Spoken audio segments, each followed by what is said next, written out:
मेरा नाम प्रेम शंकर शुक्ल है। बेसिकली मैं अपने को पोएट कहता हूँ।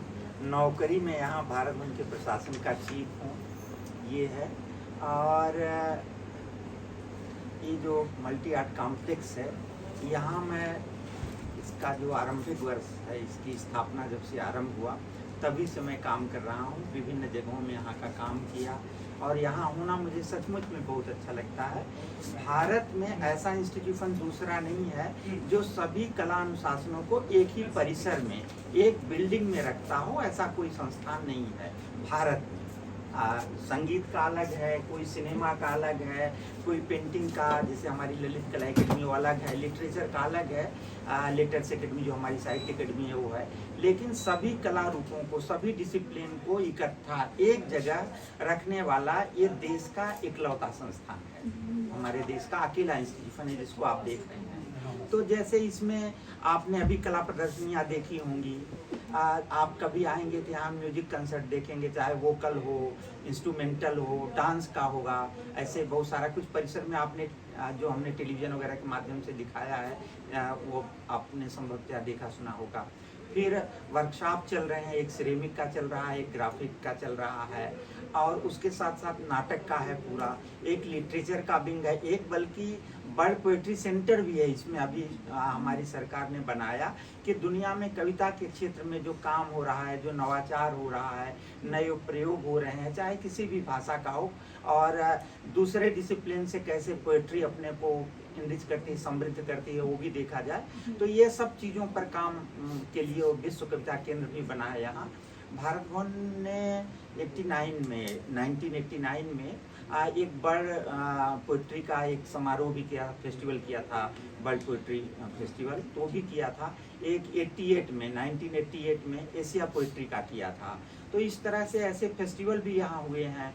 जैसे हम लोग इंटरनेशनल प्रिंट बाइनियल करते हैं, एक प्रिंट माध्यम में जो छापा माध्यम है उसका पूरा एक बाइनियल होता है। फिर जो इंडियन कंटेम्प्रेरी समकालीन कलाएँ हैं, चाहे वो शिल्प की हों, चाहे चित्रों की हों, उसकी भी हम लोग एक एग्जीबिशन करते हैं। तो ऐसे ऑल इंडिया लेवल का और इंटरनेशनल लेवल का बहुत सारा कार्यक्रम भारत भवन में हम करते हैं।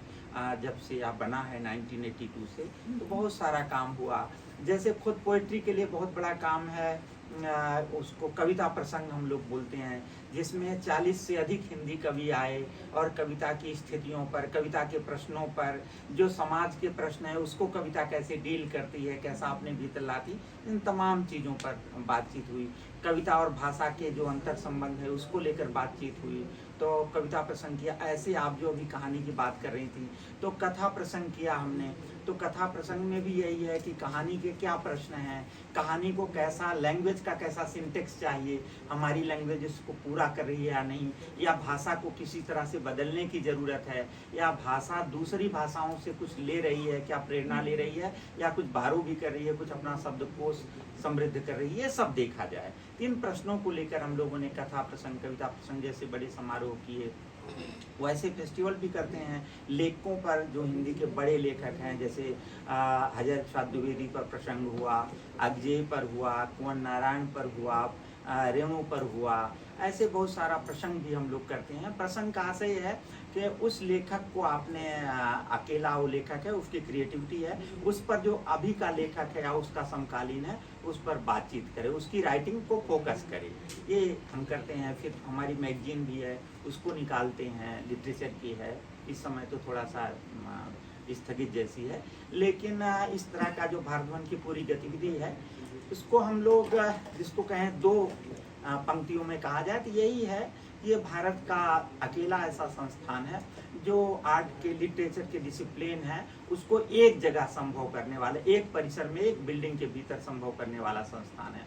अपने आर्किटेक्ट में भी ये बहुत बढ़िया है। इसको कहते तो भारत भवन है, पर आपने देखा होगा कहीं भवन नहीं है, बेसिकली ये अभवन है, भवन नहीं जहाँ हो, एंटी बिल्डिंग है। तो ये भी एक कॉन्सेप्ट है कि जो हमारी जमीन है, धरती है, तो देखिए आजकल ज़्यादातर आप जिस देश से आए हैं, हमारे देश में हैं, तो हम लोग ऊंची ऊंची इमारतें बनाते हैं और धरती पर बोझ आता है, तमाम चीज़ें हैं, तो इस कला के परिसर का ये भी है कि ना आकाश को दुख होना चाहिए, ना धरती को दुख होना चाहिए।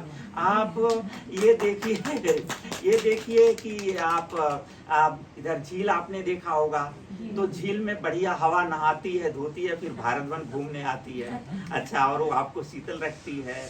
आप सीढ़ियों में आएंगे तो धूप रहेगी, तो आपको लगेगा कि सीढ़ियों पर धूप कोई कविता बुन रही है। आप उधर पेड़ों के नीचे जाएंगे तो आपको लगेगा कि ये पत्ते कोई संगीत गुनगुना रहे हैं। तो ऐसा पूरा परिसर एक पूरा कलात्मक ढंग से संयोजित है, परिकल्पित है। आपने देखा भी, संयोगात आपके पास और वक्त होता तो मैं पूरी चीज़ें और बहुत अंदरूनी तौर पर इसको मैं दिखा सकता, बता सकता।